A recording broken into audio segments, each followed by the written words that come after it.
ভালোবাসা তো তখন বোঝা যায় যখন চতুর্দিকে সবকিছু স্বচ্ছতা, ফ্রেশনেস আছে, কোনো জামিলা নাই, হাতে হাত রেখেছে, এটা ভালোবাসা নয়। যখন পকেটে টাকা থাকবে না তারপরে হাত ধরে রাখবে, এটা না ভালোবাসা। তাই তো আমার যুবক ভাইয়েরা বলে, বিপদকালে বন্ধুর পরিচয়। যখন টাকা থাকে বন্ধুর অভাব থাকে না, গাড়ি বাড়ি থাকলে বন্ধুর অভাব থাকে না, আত্মীয় স্বজনের অভাব থাকে না, আত্মীয় স্বজনের অভাব থাকে না, খবর নেওয়ার মানুষের অভাব থাকে না। আজকে আপনি অভাবের মধ্যে পড়েন, আপনরা পর্যন্ত ভুলে যাবে, ভাইয়েরা হাত ছেড়ে যাবে, বন্ধুরা চোখ উল্টাই ফেলবে। ওই মুহূর্তে যে আপনার পাশে দাঁড়াবে তখন তো আপনি বুঝতে পারবেন সে আপনার আসল বন্ধু। আল্লাহ যখন কোন বান্দাকে জান্নাত দিতে চান, কিন্তু তার আমলে তাকে জাহান্নাম নিচ্ছে, কিন্তু আল্লাহ চাচ্ছেন তাকে জান্নাত দিতে। তো যিনি আইন বানায় উনি আইন ভঙ্গ করলে মানা যায় না, দেখতে সুন্দর লাগে। এবার আল্লাহ তাআলা কি করেন জানেন? এই বান্দাকে যদি জাহান্নামে দেওয়া হয় সে ৭০,০০০ বছর আগুনে কষ্ট পাবে, আর যদি দুনিয়াতে কষ্ট দেওয়া হয় সে ১ বছর কষ্ট পাবে। এবার বলেন কোন কষ্টটা বেশি মারাত্মক, দুনিয়ারটা না জাহান্নামেরটা? এবার আপনাকে যদি আল্লাহ বলে বান্দা ৭০,০০০ বছর জাহান্নামে জ্বলবি নাকি ১ বছর তুই দুনিয়ায় জ্বলবি, কোনটা নিবেন? সবাই বলেন না, সবাই বলেন।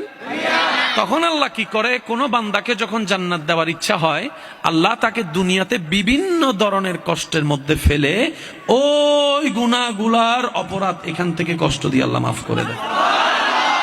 নবীজির হাদিস এখানে একটা অ্যাড করতে চাই। নবী রাহমাতুল্লিল আলামিন বলছেন মুমিন বান্দার বিষয়টা বড়ই চমৎকার। তারা হাসলে সদকায়ে জারিয়া, সওয়াব আর সওয়াব। তারা কান্না করলে রব করে দেয় গুনাহ মাফ। রাস্তায় হাঁটার পথে যদি কেউ একটা কাঁটা ফুটে ব্যথা সহ্য করে রবের উপর নারাজ না হয়ে খুশি থাকে, আল্লাহ তাআলা ওই বান্দার কাঁটা ফুটার ব্যথার অনুমান আল্লাহ পাক জাহান্নামের আযাব থেকে বাঁচার মতো গুনাহ মাফ করে দেন। এবার বলেন, এই কথাটা বললে এখন আপনারা মিল খুঁজে পেয়ে যাবেন। আমাদের সবাই একটা কথা বলে, আল্লাহ যখন যা করে, যদি কষ্ট না হয় একটু রিপ্লে দেন, আল্লাহ যখন যা করে আসলেই আল্লাহ যা করে ভালোর জন্য করে। এই যে কথাটা একদম মাথায় মনে বসায় রাখবেন। আপনি বলছেন ও আমার স্বামী হলো কেন, এরকম জামাই কেমনে পাইলাম? আপনার মনের ধারণা এতগুলা মেয়ে থাকতে এ আমার বউ হলো কেন? কখনো ভাবছেন আপনার বাড়ি কোথায়, ওনার বাড়ি কোথায়, কেমনে কি? তো মুরব্বীরা বলে জোড়া তো আল্লাহ লিখে রেখেছেন। আমাদের দায়িত্বটা কি? আমাদের দায়িত্ব হচ্ছে আল্লাহ যাকে যেটা খুশি হয়ে দিয়েছেন সেটা নিয়ে নিয়ামতের শুকরিয়া করা।